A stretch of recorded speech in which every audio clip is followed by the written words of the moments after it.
Canada from Santa. I'll see you soon. Ho, ho, ho. Yep, Christmas is coming. Welcome back if you're returning.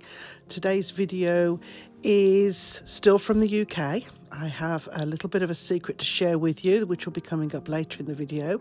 I'm also going to be doing some antiquing and making a few Victorian inspired Christmas decorations. I managed to get to visit a couple of thrift stores, and I picked up 2 velvet skirts, one in a lovely brown velvet with some beads on, and then the red velvet, which was obviously very traditional Christmas colours.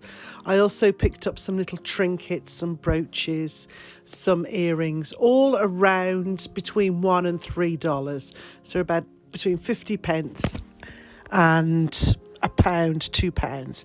I also picked up some little decorative ribbons and bits and bobs that you use for wrapping papers, just to see what I could come up with, because obviously not being at home, I don't have my stash of all the stuff that I normally would have. So I did pick up some little bits and bobs and decided to make some Victorian inspired decorations. Now, these were obviously very popular during Victorian times, where a lot of the Christmas decorations were handmade.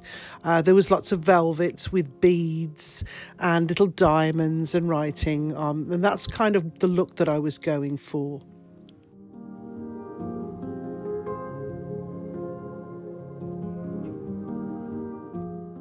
Now, the great thing about these little decorations, they are obviously homemade, but they are also one of a kind.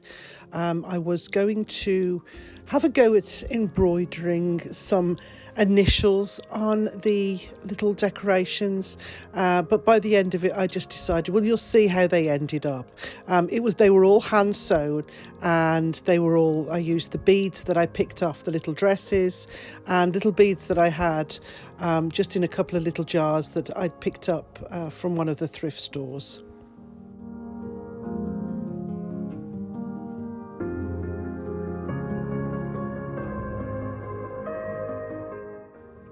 You can see it did also pop into the pound store, the dollar store as it would be in North America, and just picked up a couple of little ribbons and things that I thought might add to the look that I was going for.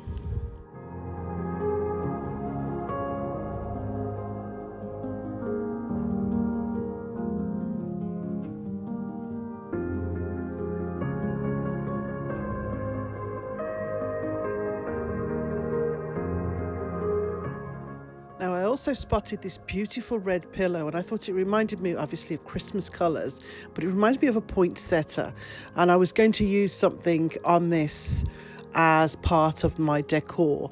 And the best of it was I was going to use the pillow insert as the stuffing for my decorations. So I traced the shape of a round. I used a glass, drew it out twice, put the right sides together, and then stitched all around the outside.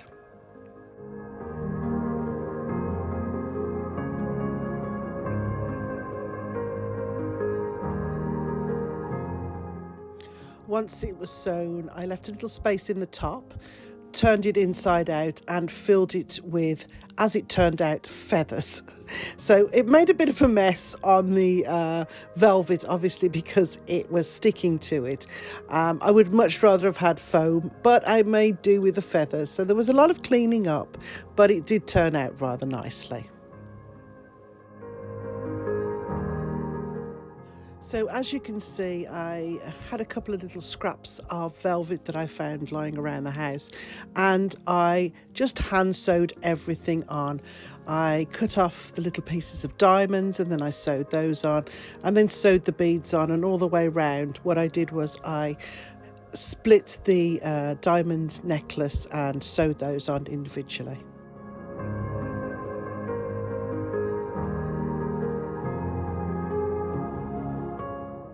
So this antique warehouse was over 3 floors, and it literally was a warehouse. It was in the north of England in Lancashire, and it was the most amazing area to walk around. I could have spent a day all day just looking around.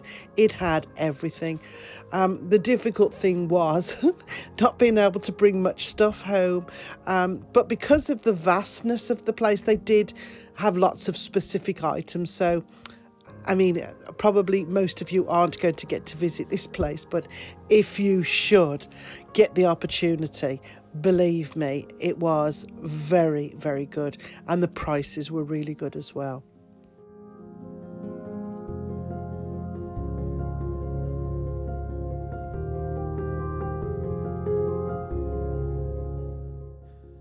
These books were great prices. They were average between £2 and £10, which is about $20 at the highest point. But they were proper old books and decent titles.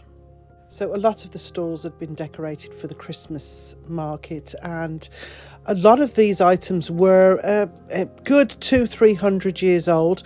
Now, this little doll's house was one that I think it was made in the 20s, and it was just adorable.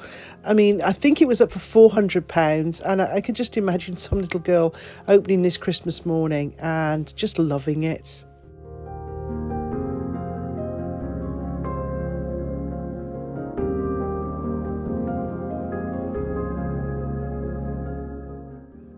The amount of blue willow I could have bought was unbelievable. It was everything to finish off my collections. There was, you can see there, it was so hard to walk away from some of these items.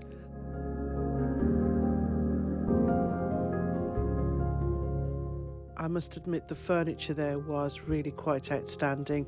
This desk, which was probably the most ornate desk that I've ever seen outside of an actual palace or stately home, was £2,000. These Chesterfields, which were the old antique leathers, that was sold, so there was no price on them, but everything was just so inspiring. I'm just going to go nuts when I get home.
So I did pick up some treasures, not as many obviously as I would have liked, and everything that I bought mostly had to be lightweight because of carrying it home with me.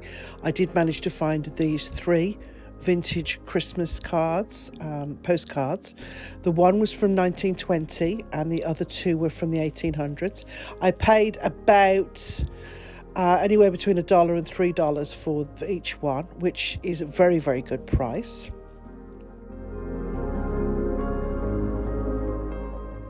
Now, I did pick up these 2 Staffordshire dogs. They were £10 for both, which is unheard of. So those are wrapped up and ready to go. This wallpaper was £2, and I just love the colours of it and the peacocks. This little statuette was from, actually I picked this up from Lourdes in France, and it is Philomena, which was my mother's name, so I had to pick that up. I grabbed this little hedgehog. I'm nuts about hedgehogs, and this was at the craft fair.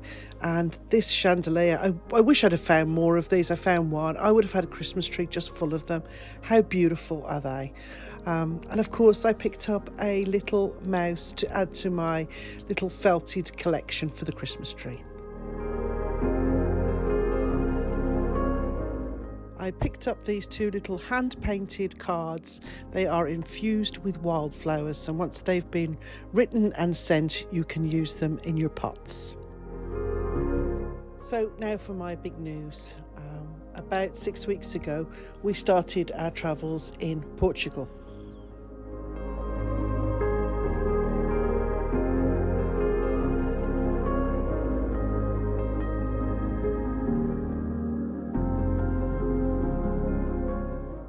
We visited the UK, we saw palaces and universities and castles and beautiful villages.